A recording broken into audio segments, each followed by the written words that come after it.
وَإِذَا حَضَرَ الْقِسْمَةَ، اور جب موجود ہوں تقسیم کے وقت، قسمت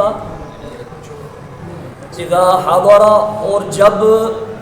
موجود ہوں، حضر موجود ہوں، القسمت تقسیم کے وقت، اولو القربا قریبی رشتہ دار، تقسیم جب ترکہ مال کی تقسیم ہو رہی ہو تو اگر اس وقت قریبی رشتہ دار موجود ہوں، والیتامہ، اور یتیم بھی موجود ہوں، والمساکین، اور مسکین بھی موجود ہوں، جب مال کی تقسیم ہو رہی ہو، مال بانٹا جا رہا ہو، اس وقت قریبی رشتہ دار یتیم اور مسکین موجود ہوں تو کیا کرنا ہے؟ فارزقوہم منہ، رزق دینا ہے ان یتیموں کو، ان مسکینوں کو، ان قریبی رشتہ داروں کو اسی مال ترکہ میں سے جو بانٹا جا رہا ہے۔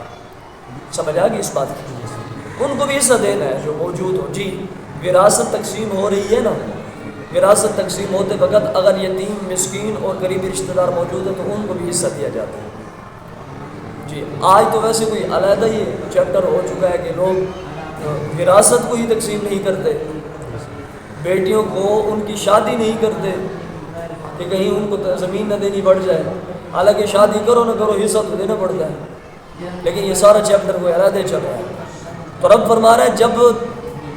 تقسیم کے وقت مال ترکہ تقسیم ہو رہا ہو، قریبی رشتہ دار یتیم مسکین موجود ہو، فارزقوہم منہ، اسی مال ترکہ میں سے ان کو بھی رزق دو، وقولوا لهم قولا معروفا،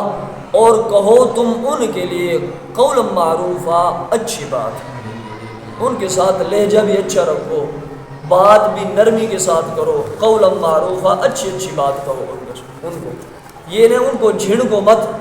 جب تمہارا مال تقسیم ہو رہا ہو، قریبی رشتہ دار یتیم مسکین آئے بیٹھے ہیں، حاضر ہیں، موجود ہیں، تو ان کو جھڑکو مت، حصہ بھی دو ان کو، رزق بھی دو ان کو، وقولا معروفا، اور ان کو اچھی بات بھی تم نے کہنی ہے۔